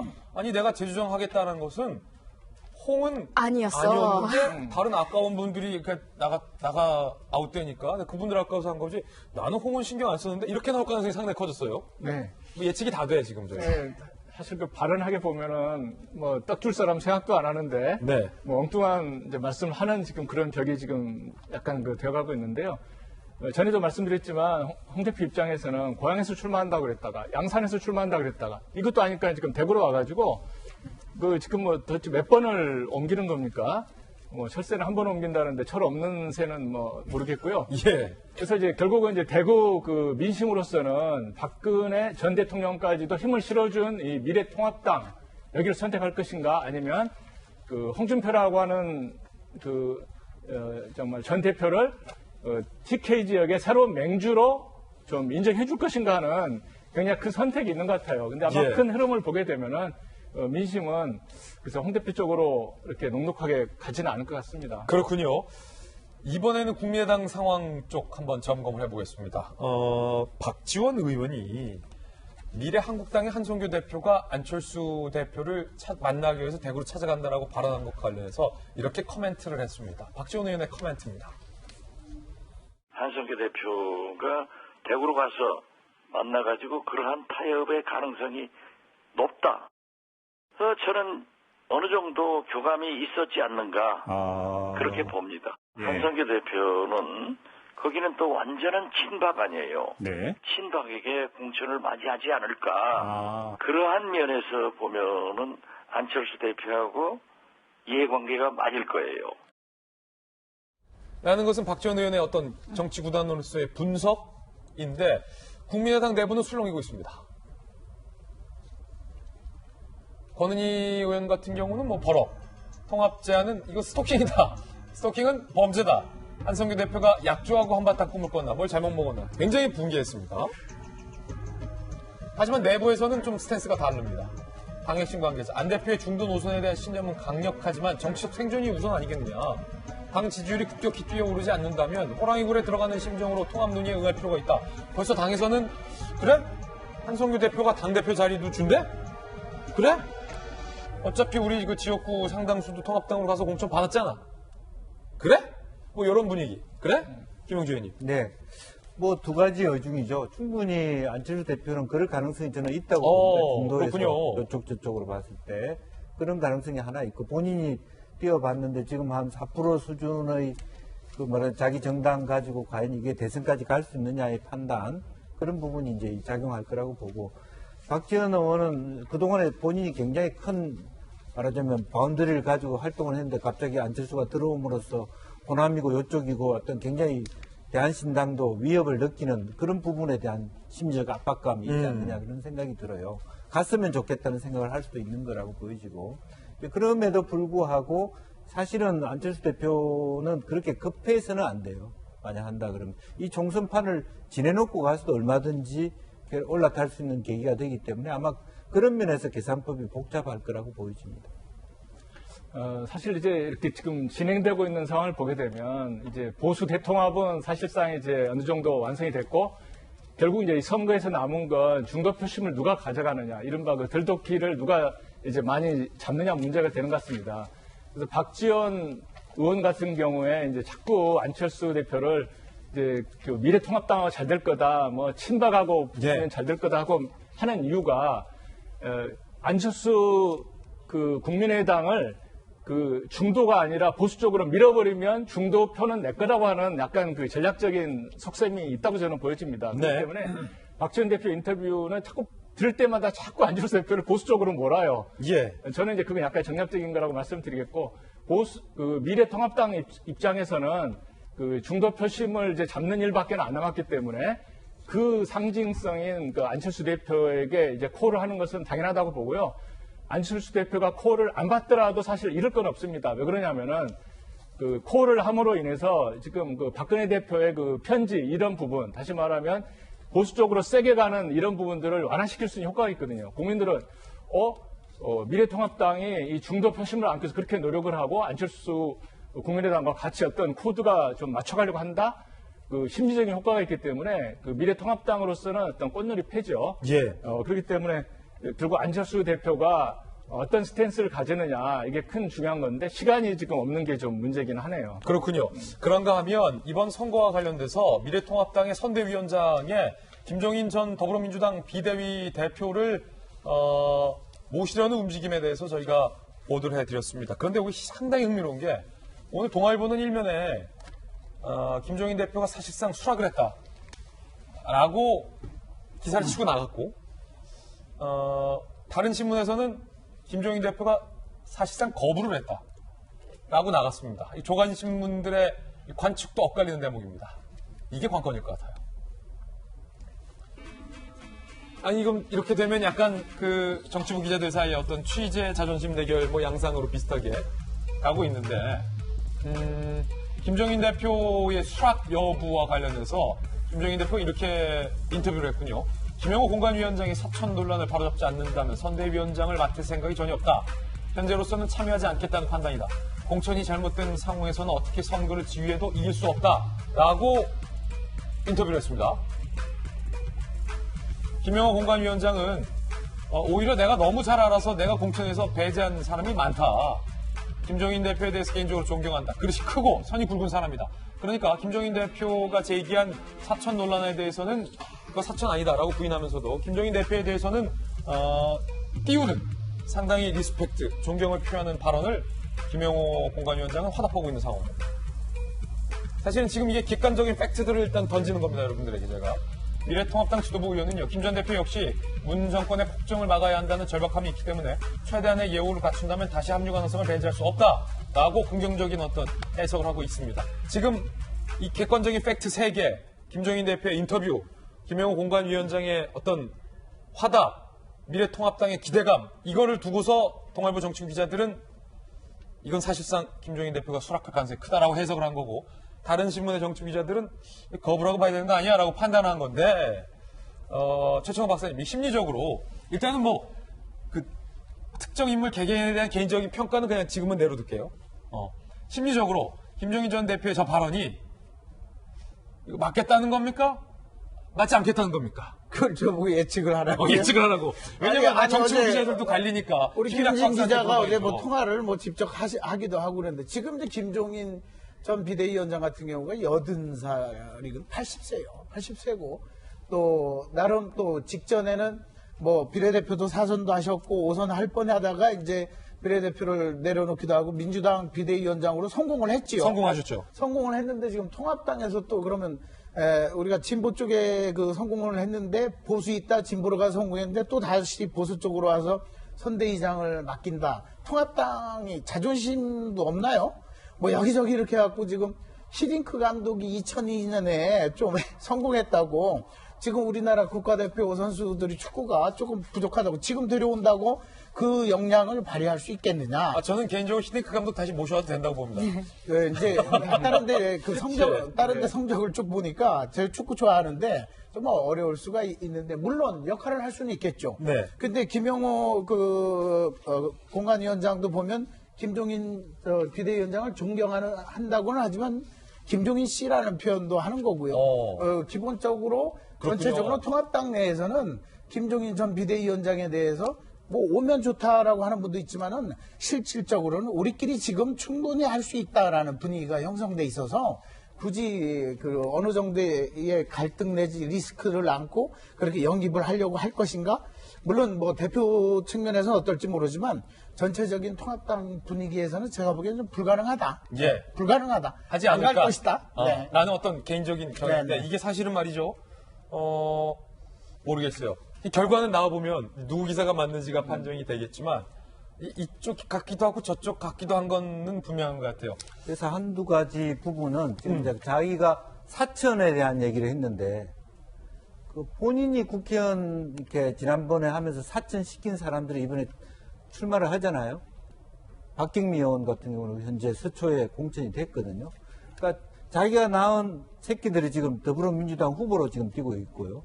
최은열 후보는 뭐 지금 아니지만은 이제 그런 상태에서 그런 미래를 남겨놓고 사천을 하면 안 된다는 말을 하면서 통합당으로 가는 것이 명분이 있냐 하는 또 마음속으로 그게 본인도 그럼 걸릴 것이고 잘못하면 이게 오히려 당의 분란이 될 수도 있고 혹은 이용당할 수 있다 여러 가지 생각을 할 수도 있지 않겠냐 그런 면에서 이렇게 참여하기가 그렇게 썩 쉽지는 않은 심적인 상태는 그렇군요. 쉽지는 않은 상태였어요. 저는 좀 이 통합당 측면에서 뭔가 미스를 한 게 뭐냐면 정말로 모시고 싶은 진정성이 있다면 시점을 조금 더 먼저 했어야 돼요. 그러니까 그렇죠. 사실은 선거 상임위원장 뭐 거의 선거의 총 사령관을 모신다고 하면서 공천은 황 대표 뭐 공관위원 다 해놨어요.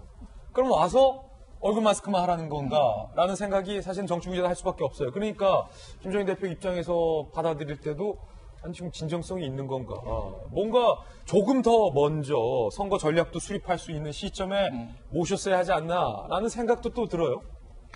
사실 이제 그 김종인 그 위원장이 이제 사천 논란을 지금 제기를 했지만 제가 볼 때 김영호 위원장이 뭐 사천했다 하는 부분은 사실 조금 이제 약하고 실질적인 속마음은 이런 것 같습니다. 뭐냐면 안철수 국민의당도 합쳐야 되고 김종인 지금 위원장도 모셔야 되는데 그러려면 그 비례대표라든가 지역구라든가 자리가 조금 비워져야지 돼요. 사실 그래야죠. 네, 근데 이미 거의 다 판이 짜졌기 때문에 움직일 명분이 없는데 오히려 김종인 그 위원장의 입을 통해서 그 공천을 약간 뒤집을 수 있는 여지를 만들어 놓고 지금 황교안 대표가 썩 받아준 거거든요. 아, 그렇군요. 그렇기 때문에 어떻게 보면은 그 안철수, 김종인 두 분을 모시기 위한 자리 만들기 위한 그 분위기가 지금 만들어지고 있다. 저는 그렇게 한번 분석을 저도 해보고 지금 싶습니다. 사실상 수락이냐 사실상 반대냐를 저한테 물어보신다면 저는 결과와 상관없이 수락이 안 될 수도 있겠습니다만 사실상 수락이 맞다. 왜냐하면 지금 김종인 전 대표가 한 내용 있잖아요. 저걸 보면 왜 사실상 수락이냐 하면 이러이러한 존재 조건으로 내가 수락하겠다고 이미 밝힌 거고 그 전제 조건을 지금 황교안 대표가 딱 받아서 쳐준 거예요. 화답을 한 거다. 사실은 저는 김영호 황교안 전 대표의 조금 전 발언은 홍준표 전 대표에 대한 화답이 아니라 김종인 대표에 대한 그럼요. 화답이다. 아니, 그거죠. 지금 홍준표 대표가 주인공이 아니라 지금 황교안 대표의 입지가 이러니 저러니 말이 나오고 있는 상황에서 김종인 전 대표를 모셔오냐 안 모셔오냐 사실은 황교안 대표의 어떤 의중이에요. 예. 그러니까 이게 통과가 되려면 김종인 전 대표가 이야기한 것 저것 김영호의 사천 논란은 사실은 논란인지 아닌지 지금 약간 평가가 애매한 부분이거든요. 누구는 사천이라고 우기지만 누구는 아니 김영호 공관위원장만큼 지금 개인적 감정 없이 잘하고 있는 사람이 어딨냐. 지금 양쪽 판단이 나오고 있는 상황에서 사천으로 몰아가면서 본인들의 어떤 명분을 만들고 거기에 황교안 대표가 그래 이 논란이 지금 여기저기서 나오고 있는데 바로 잡아야겠습니다라는 것은 김종인 전 대표한테 제가 바로 잡을게요. 그럼 저거 수락하시는 거죠. 실제로 여기서 시나리오인 문제는 거죠. 뭐냐면 황교안 대표가 예. 왜 저런 일을 하느냐는 거예요. 최종적으로는 황교안 대표의 자기 수족들이 공천이 잘 안 되고 있다는 판을 뒤집으려고 한다는 그런 비판을 받을 수 있다는 거예요. 자, 이게 정치 고수들의 단어였군요. 뭔가 중요한 건 분명한 건 김종인 전 대표의 어떤 발언의 무게감 그리고 황교안 대표가 화답했다는 것은 상당히 예를 갖추고 있다는 어떤 기류는 여러분께 전해드리면서 아직 정치는 생물이기 때문에 오늘 예스해도 내일 어떻게 될지 모릅니다. 맞아요. 아직은 단정할 수 없다는 거 다시 한번 말씀드립니다. 이번에 저희가 준비한 네 번째 이슈를 소개합니다. 마스크가 부족한데 정치권에서 개성공단이 등장을 했습니다. 일단 청와대에는 개성공단과 관련된 국민청원도 올랐습니다. 함께 보시죠. 바로 이 부분인데 코로나19 방역장비, 마스크 등의 개성공단 생산을 제한하는 국민청원이 올라왔고요. 민주당 내에서도 박광원 의원과 서른 의원이 개성공단을 활용하자라는 제안을 했습니다. 들어보시죠. 개성공단에는 면 마스크를 생산할 수 있는 숙련공이 최소 3만 명, 당장 가동 가능한 시설이 50여 개 정도 있다고 합니다. 방호복도 얼마든지 생산할 수 있는 여건이라고 합니다. 생산량 확대는 개성공단을 활용하면 도움이 될 것입니다. 유엔 대북 제재가 걸림돌이 될 수 있습니다. 그러나 외교적 노력을 통해서 충분히 설득할 수 있을 것이고 정의당의 윤수아 의원도 개성공단을 열자라고 주장을 했습니다. 들어보실까요? 저는 지난주부터 개성공단에서 마스크와 방호복을 생산해 국내 마스크 부족 문제와 코로나19의 팬데믹에 대비하자고 제안한 바 있습니다. 인도주의적인 코로나19 대응을 계기로 개성공단을 열고 남북관계를 적극 풀어나갑시다. 이게 뭔가 코로나19와 관련돼서 마스크가 부족한 것과 갑자기 남북 어떤 관계가 뭔가 미묘하게 섞여 들어가는 것 같은데 일단은 중요한 건 팩트체크. 고승덕 의원님. 네. 개성공단을 재개해서 공장을 돌린다 하더라도 우리가 정말 필요한 그 방역 기능이 있는 KF 기능이 있는 마스크를 개성공단만 열면 우리가 대량으로 확보할 수가 있는 겁니까? 그거부터 체크해봐야 되는 거 아닌가요? 지금 개성공단 그쪽 이제 협의체 그쪽 입장은 뭐냐면 이제 개성공단에 일단 그 방역 마스크를 한 30만 장 정도는 생산할 수 있는 그 공장 시설이 하나 있다. 아, 있군요. 그리고 이제 봉제 업체가 많은데 봉제 업체는 이제 주로 이제 면 가공하는 거기 때문에 면 마스크는 많이 만들 수 있다. 이제 이런 거거든요. 근데 면 마스크는 사실 그 방역 효과가 없습니다. 그래서 공장 하나인데 만약에 그 이상으로 이제 하려면은 이제 투자해야 되고 그래서 지금 이제 또 그 일부 논란이 일어나고 있는 부분은 뭐냐면 공장 하나에서 30만 개 만드는 게 무슨 큰 그 대한민국 전체에 도움이 되겠느냐. 그리고 그걸 가동하는데 너무 절차적으로 또 유엔 제재까지 풀어야 되는데 무슨 문제냐 이런 부분이 있고요. 또 북한 같은 경우는 이제 인력이 봉제 공장은 이제 밀집해서 일하게 되는데 그 나라 자체가 이제 방역 시스템이 좀 약한 나라잖아요. 그렇기 때문에 그 생산 환경 자체도 좀 문제가 된다 이런 부분이 있고 또 이제 일각에서 반론은 이런 것 같습니다. 우리나라에서 그 생산하는 게 더 빠를 수 있다는 거죠. 그러니까 정부가 사실 생산 이 필터 관리 통제를 하고 있지만 좀 정부가 투자를 세게 지원해가지고 그 대만도 지금 정부가 수백억을 투자해가지고 그 필터라든가 생산을 시키다 보니까 생산이 수백만 개로 갑자기 늘어날 수 있었던 거거든요. 근데 우리나라에서는 정부가 그 생산 시설에는 직접 그 투자를 하지 않고 자꾸 동력 관리만 한다 이런 부분이 있기 때문에 제 생각에는 개성공단에서 새로 시작하는데 걸리는 시간과 비용과 노력에 비하면 차라리 여기 중소업체한테 기계 한 대 살 수 있는 돈 뭐 몇십억을 대주고 그렇게 되면은 그 우리나라 중소업체에서도 정부가 만약에 한 1,000억만 지원하게 되면 그 하루 시설을 뭐 700만 장, 800만 장 더 만들어낼 수 있다 이렇게까지 이야기를 합니다. 예. 그러면 추경 예산 뭐 52조 쓰는 것보다는 그러니까 새로 뭐 이렇게 그 지원하는 것보다는 정말 공장에다가 정부가 한 1,000억, 2,000억만 넣게 되면은 국민들 그 수급이 거의 해결이 될 것 같습니다. 고승덕 의원님이 상당히 역시 천재는 이 사고 방식이 좀 다른 것 같아요. 김영주 의원 이 문제 좀 잘 아시잖아요. 네. 제가 봤을 때는 한 두 가지 문제는 인건비 문제. 너무 지금 이제 수급 상황이 정부가 한 1,000원에 사야 되는 문제를 바꿀 수 있냐 하는 거고, 좀 더 정부가 이 문제는 솔직해졌으면 좋겠습니다. 공장을 재가동을 했을 때 사실은 북한의 보건 수준이 위험한 상태인데 얼마나 한국에 있는 국민들이 그걸 안전하다고 느끼고 받아들일 수 있겠는가 하는 문제가 또 하나 있고, 말하자면 MB 필터라고 하는 것이 남한에도 모자란데 그걸 북한에 넣어야 되느냐. 그것이 만약 많이 넘어갔는데 북한이 문을 닫아버리면 어떻게 할 거냐. 그랬던 경험도 있으니까. 예, 리스크도 굉장히 크다는 거죠. 그런 부분에 대한 관리가 조금 더 세밀하게 체크가 돼야 되고 장기적으로는 검토해 볼 수 있다고 보여지고 더 솔직하게 북한도 지금 보건이 뚫혔으니까 몇몇은 북한에 주자. 북한도 안전하는 게 우리한테 좋다. 이렇게 나오는 게 저는 맞다고 봐요. 사실은 이 코로나19 문제는 코로나19 문제로만 해결해야지 자꾸 이 의견 저 의견 아무 주장이나 나오는 것은 지금 도움이 안 된다라는 두 분의 의견이었고, 뉴스 속보가 지금 들어와 있습니다. 코로나19 확진자가 하루 만에 114명이 증가됐고요. 제가 주목하는 것은 서울에서 19명이 늘었어요. 김정인 교수님. 앞서서 말씀드렸지만 대구 경북에서 그 무서웠던 기세가 다소 주춤한 측면은 있는데, 지금 구로 콜센터의 확진자 수도 저희가 앞서 다뤘지만 서울에서 또 19명 늘었다. 그러니까 서울과 경기도 수도권은 이 되레 줄어들 기미를 보이지 않고 있다. 이 부분을 좀 우리가 주목해야 되는 거 아닙니까?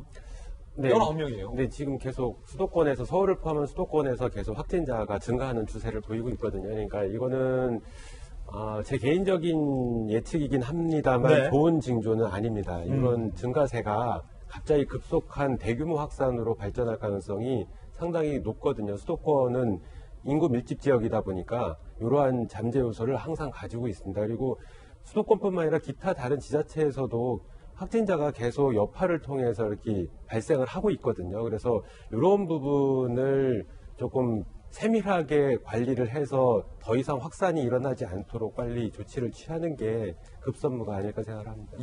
우리나라의 마스크가 상당히 부족해졌잖아요. 사실은 안타까운 것은 1월과 2월 일부 정부가 마스크 유출 반입 금지 조치를 시행하기 전에 상당수의 마스크가 사실은 국외로 반출이 됐던 것이 지금 와서 상당히 뼈아픈 대목입니다. 그렇기 때문에 마스크 보유량이 많이 부족했고, 그렇기 때문에 마스크 오브제가 나온 거고, 그렇기 때문에 마스크 오브제에도 불구하고 많은 사람들이 마스크 구매하는데 아직도 어려움을 겪고 있는 거고, 그렇기 때문에 마스크 안 써도 괜찮다라는 정부 관료 발언들이 논란이 되고 있는 건데, 이 와중에 중국의 싱하이밍 대사가 한국에만 마스크를 주겠다라고 밝혔는데, 이게 반가우면서도 뭔가 조금은 불편합니다.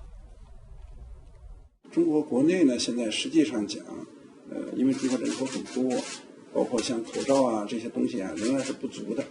但是呢，我们仍然愿意向韩方提供援助，也向韩国呢这个出口口罩。现在对别的国家，中国没有出口口罩。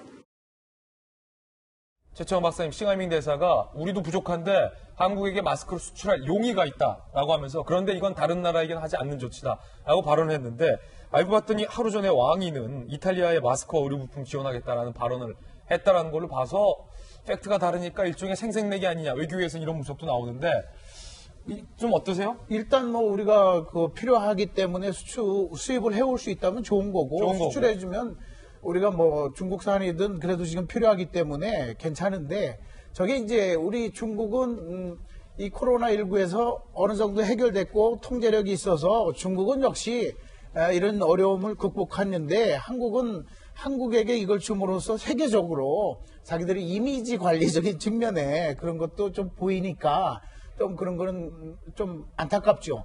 그 알리바바 같은 경우도 그 마윈도 일본에 지원해 줬는데 그게 한국산을 또 지원해 줘서 맞아요. 또 뉴스가 되기도 했고, 우리만 주는 게 아니라 이태리도 준다 하고 또 이란도 준다 하고 일본도 준다고 하는 거거든요. 근데 이제 물론 이제 주중 한국 대사다 보니까 중국 대사다 보니까 이제 한국 중심의 이야기를 한 건데, 엄청나게 우리를 배려해주고 그 관심을 가져서 한다기보다는 자기네 어떤 이미지 관리, 국위와 관련된 문제로 약간 접근하는 것 같아서 썩 개운치만은 않고, 이참에 우리가 마스크를 전략물자라는 표현을 쓰지 않고 비축물자로 쓴다면 준공영 시스템으로 미래를 위해서도 산업 근로자들 근무시키는 환경으로 해서 좀 그 개성공단보다는 한국의 그런 시설을 어느 정도 할 필요가 있지 않을까 싶어요. 저는 그래서 이번 사태를 겪으면서 제가 느낀 게 김영주 의원님, 뭐 중국, 러시아, 북한 전문가시기도 하시지만 주중 대사한테 이렇게 생색내는 소리 들으면 좀 불편하잖아요. 그럼에도 불구하고 우리가 마스크가 부족하기 때문에 수출해준다면 우린 수입을 해와야 돼요. 국민들을 생각해서. 주한 중국 대사 발언 들어보니까 우리가 앞으로 중국을 옆에 끼고 살아야 되잖아요. 그러면 계속해서 미세먼지 날아올 겁니다. 그럼 마스크 필요합니다. 그리고 또 언제 김정일 교수님 예측하시듯이 코로나19와 같은 유사 바이러스를 또 날아올지 몰라요. 이 발언 듣고 또 왜 그걸 중국 탓이라고 해? 라고 지탄하는 몇몇 분도 계시겠지만 중국이 먼저 터진 것은 사실 아닙니까? 그러면 우리나라가 마스크를 국외로 반출하는 거 좋지만 일단 우리가 좀 넉넉히 생산할 수 있는 마스크 확보 대책도 좀 정부가 세워줬으면 좋겠어요. 그렇습니다. 지금 이제 어렵사리 스페인, 인도, 터키 같은 곳으로부터 MB 필터라든지 마스크를 정부가 굉장히 구하고 노력하고 있는 것 같고, 저도 러시아 쪽으로 요청해서 러시아도 일정한 화답을 보내주고 있는 상태에 있고, 사실 마임 같은 경우는 아마 일찌감치 한국의 마스크를 상당히 많이 이 사태가 터지기 전에 확보를 했을 거라고 보여집니다. 일본에 간 것은. 그렇기 때문에 앞으로 우리 사회가 미래 기후변화 학과가 전 세계에 인기 있는 학과 된 이유가 뭐겠습니까? 필요한 자원이 어디 있느냐. 앞으로 질병학과도 마찬가지로 미래를 예측할 때 우리 전 세계 40% 70%가 팬데믹이 된다면 뭐가 필요하겠습니까? 그에 따른 국가 예산의 분배, 원조 확보 이런 것들을 체계적으로 하고 또 음악병동 같은 경우도 어떻게 체계적으로 할 것인가. 지금도 마찬가지입니다. 뭐 신천지가 중요한 게 아니라 서울에 정말 자립시설을 빨리 방을 확보하는 게 최선이라고. 그리고 이제 사실은 바이러스 전공하시는 김정인 교수님 같은 학자분들의 연구도 조금은 더 잘하실 수 있게 도와드리는 것도 필요할 것 같습니다. 저희들은 60초 광고 후에 돌아오겠습니다. 잠시 후에 뵙죠. 네, 오늘 저희가 준비한 소식 모두 다 전해드렸습니다. 잠시 후 저희 인터넷 방송, 라이브 방송, 라방 231로에서는 홍준표 전 대표의 선택과 관련한 이야기, 그리고 황교안 전 대표의 조금 전 발언과 관련된 그 속내 정치구단들 모시고 이야기 나눠보겠습니다. 분석해보겠습니다. 저희는 내일 아침 9시 15분에 더욱 풍성한 뉴스 들고 인사드리겠습니다. 오늘 하루는 분명 어제보다 나을 겁니다. 좋은 하루 되십시오. 고맙습니다.